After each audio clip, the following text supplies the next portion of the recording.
man, doesn't it? As my mother would say about Barack, God love him, he's a good man. Folks, it's good to be back with friends. Mayor Neely, Governor Whitmer, Lieutenant Governor Gilchrist, Debbie Stabenow, my good buddy, Gary Peters, who you are going to send back to the United States Senate, because I'm going to need him. We can always count on him to be your senator for you and your family. And my good friend, Congressman Dan Kildee, who we need to send back to the House. Dan's a good man. A good man. And of course, I wish we could figure out how to send back a guy who, we used to have an expression up in Scranton. We'd say when someone wasn't somebody else's equal, we'd say it wasn't a patch on his jeans. I tell you what, Mr. President, you're still driving him crazy because he knows he wasn't a patch on your jeans. I tell you what, Barack Obama, it's great to be with the President again. It reminds me what we can be when you have a president of character, a president respected around the world, a president our kids looked up to and did look up to. I want to say something we don't say often enough, and I mean this from the bottom of my heart. Barack Obama was a great president of the United States of America. And I want to make sure we say it here today. Mr. President, thank you, thank you, thank you. Went through 8 years without one single trace of scandal. Not one single trace of scandal. It's going to be nice to return to that. Flint, 3 days. 3 days. We can put an end to this presidency we have now that has divided the nation. 3 days. We can put an end to a presidency that has failed to protect this nation. 3 days. We can put an end to this presidency that has fanned the flames of hate all across this nation and made us a laughingstock around the world. Millions of Americans have already voted. Millions more are voting today, tomorrow, and God willing, all the way through to the close of the polls on Tuesday. And my message to you is simple. The power to change the country is not figuratively, it's literally in your hands. I don't care how hard Donald Trump tries. There's nothing, let me say it again, there's nothing that he can do to stop the people of this nation from voting in overwhelming numbers and taking back this democracy. And when Americans vote, no matter how many threats he makes, America will be heard. When America's heard, I believe the message is going to be loud and it's going to be clear. It's time for Donald Trump to pack his bags and go home. We're done with the chaos, the tweets, the anger, the hate, the failure, the refusal to take any responsibility. We've got a lot of work to do. We've got a lot of work to do. And if I'm elected your president, we're going to do it. We're going to act. And we're going to need your help in doing it as well. We're going to act to get COVID under control. On day one of my presidency, I'll put in action a plan I've been talking about for months, already laid out. A national mandate, mask wearing, social distancing, testing, tracing, all things, as President Obama just said, that should have and could have been put in place months and months ago. A plan for a full and fair and free, I might add, distribution of therapeutics and vaccines when we get one. Imagine where we'd be if we had a president who wore a mask instead of mocking it.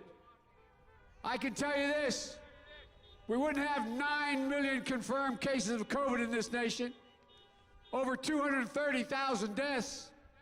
We wouldn't be seeing a new record of cases. We're seeing right now 90,000 cases. Today, yesterday, 90,000 new cases.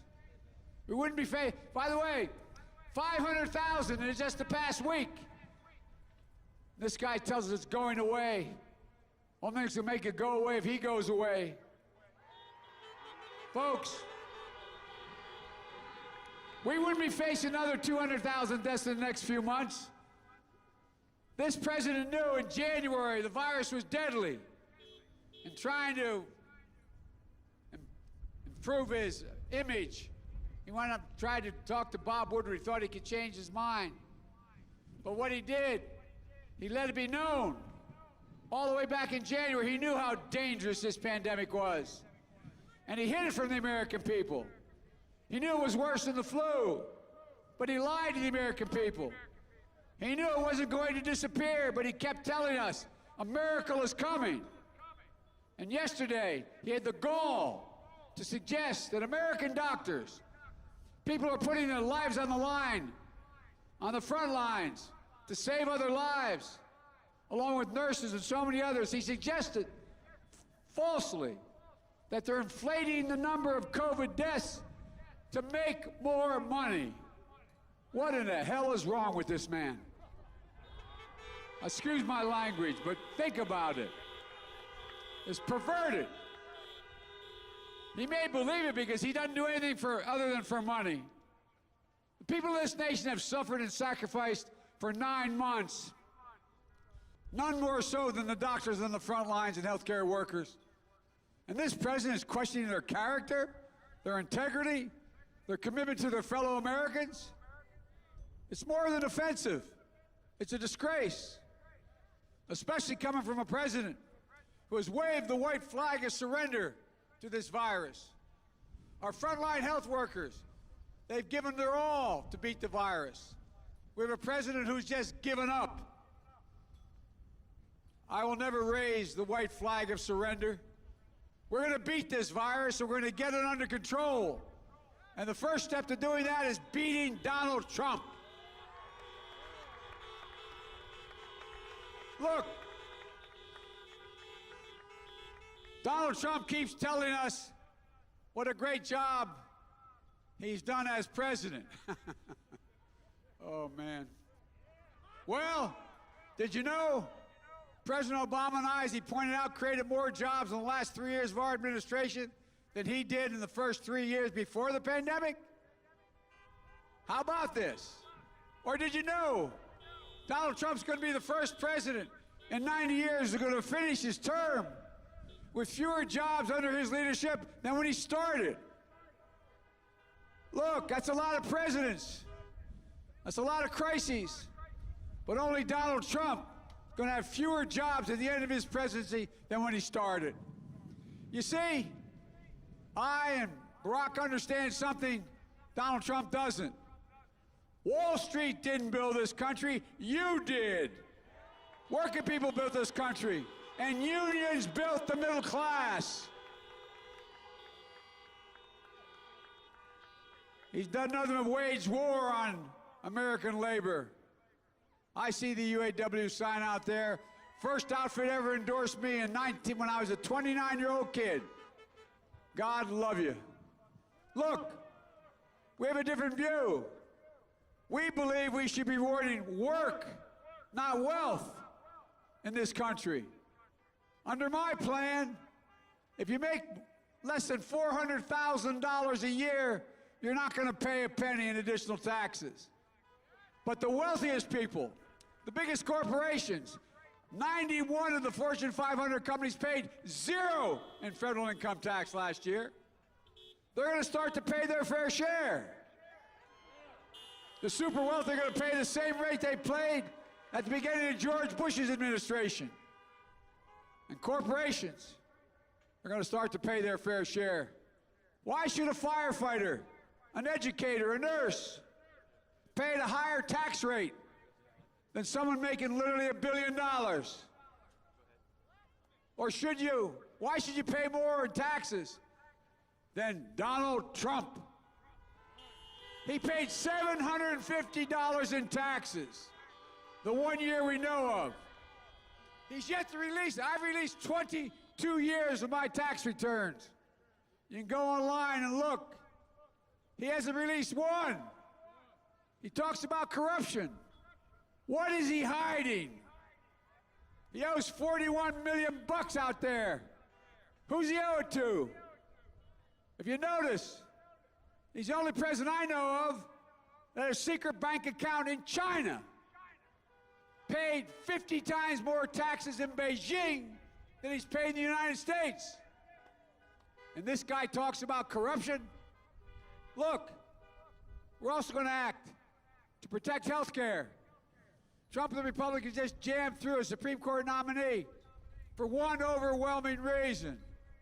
As Barack said, the president said, they've been trying over 50 shots to take out Obamacare, destroy the Affordable Care Act. But they're going to be in court, I believe it's 7 days after the election. Win or lose, they're going to be in court.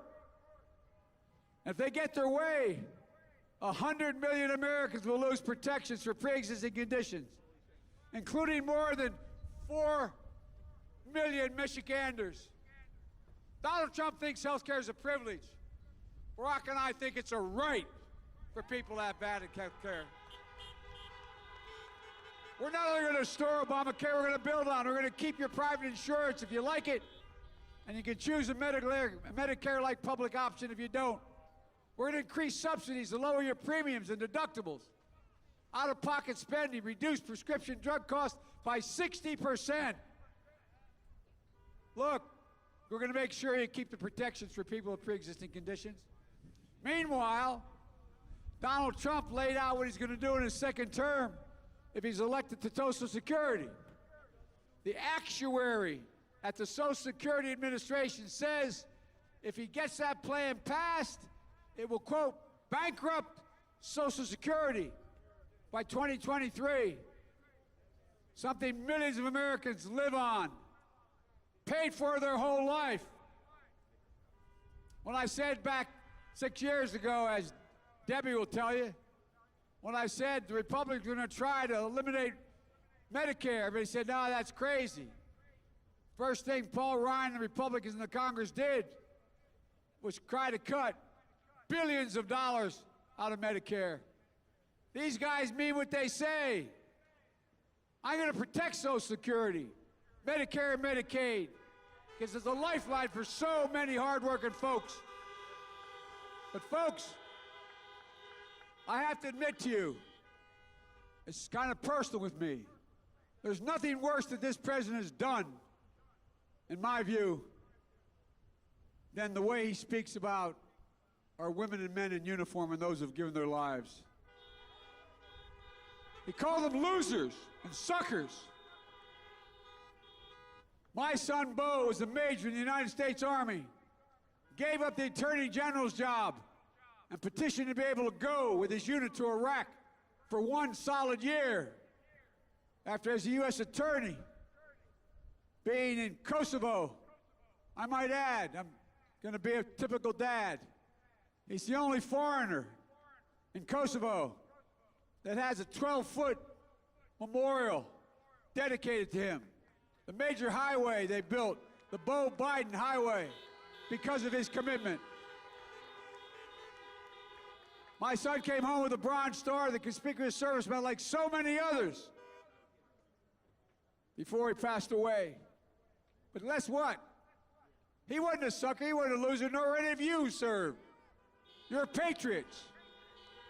And just like all of your sons and daughters, your parents and grandparents who served, the president likes to portray himself, I love this, likes to portray himself as a tough guy.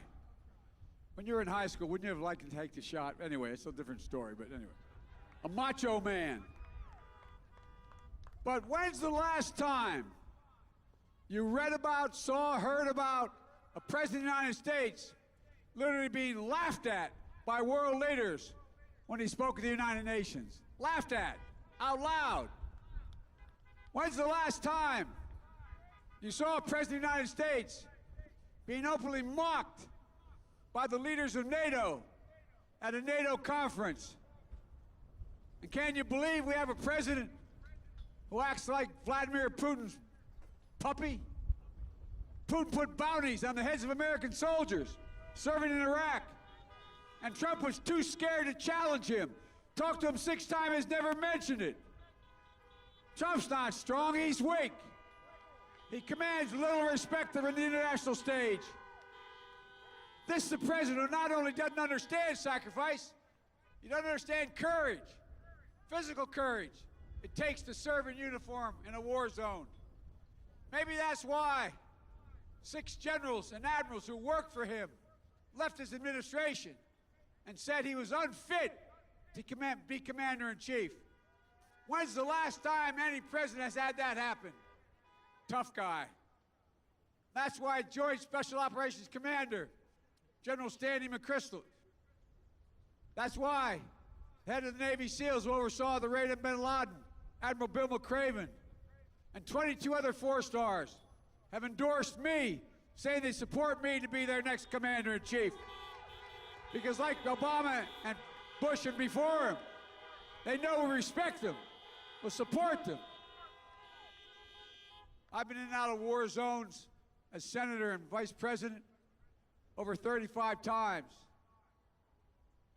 I tell you what, these folks we have, only 1% of the country is in the military. We owe them. They're the backbone, they're the sinew, they're the heart of who we are. That's why we have to support our military and get rid of Trump. Folks, you know, I want to tell you something. Think about this. This is a guy who says there's no such thing as climate change. He calls it a hoax. I see it as jobs, health, and safety. The impacts on climate are too often fall disproportionately on poor communities and communities of color. We're going to make sure communities benefit from the hundreds of billions of federal investment in infrastructure and climate change we're going to do as a consequence of the change in the structure. We're going to create local jobs to rebuild roads, fill sidewalk cracks, install broadband, create spaces to live, work, and play safely, to modernize infrastructure so you can turn on the faucet and clean water comes out. And when that happened in Flint, will never happen again anywhere in America. We can and must do this. Donald Trump has rolled back more than 100 environmental protection laws, many enacted under Barack and me. It also holds I'll hold polluters accountable with the most ambitious environmental justice agenda ever. Folks, we're going to act to deliver on racial justice in America. Protesting is not burning or looting. Violence cannot be tolerated, and it won't. But these protesters are a cry for justice. The names of George Floyd, Breonna Taylor, Jacob Blake will not soon be forgotten. They're going to inspire a new wave of justice in America. America has had their eyes opened up. They're ready. Look, I believe this country has to come together. I know when I announced well over a year ago, when I said I wanted to unite the country, everybody said that's naive. That was a long time ago. You did it before, Biden, but you can't do it again. Well, we can and we must. We have no choice. That's how democracies work. I'm running as a proud Democrat, but I will govern as an American president. I'll work as hard for those who don't support me as those who do. That's the job of a president. It's a duty to care, a duty to care for everyone. So please vote. You still have an absentee ballot? Get it to a drop box as soon as you can. You can also safely vote early until Monday afternoon, or you can vote on Election Day. Just make a plan. Help get out the vote. As you've heard this 10 times already, visit iwillvote.com/MI. Folks, we have such an incredible opportunity. Well, God love you. Thank you very much. But here's the deal, guys. We got to vote up and down the ticket here. I honest to God believe, I give you my word as a Biden, I honest to God believe we're in the cusp, we're in an inflection point. We have a chance to make such enormous progress. because the American people have seen what the other looks like. They've gotten a glimpse of the abyss. I really mean it. They're ready. They're ready to change so much. I'll never forget what President Kennedy said when he promised to send us to the moon. He used a phrase that has guided me. He said, we're doing it because, quote, we refuse to postpone. Well, I refuse to postpone the incredible opportunities to the United States of America for the American people. There is nothing beyond our capacity. There is no limit to America's future. The only thing that can tear America apart is America itself. And that's exactly what Donald Trump has been doing from the beginning of this campaign. Dividing America, pitting Americans against one another based on race, gender, ethnicity, national origin. It's wrong, it's un-American, that's not who we are. Folks, everybody knows who Donald Trump is. Let's keep showing them who we are. We choose hope over fear. We choose unity over division.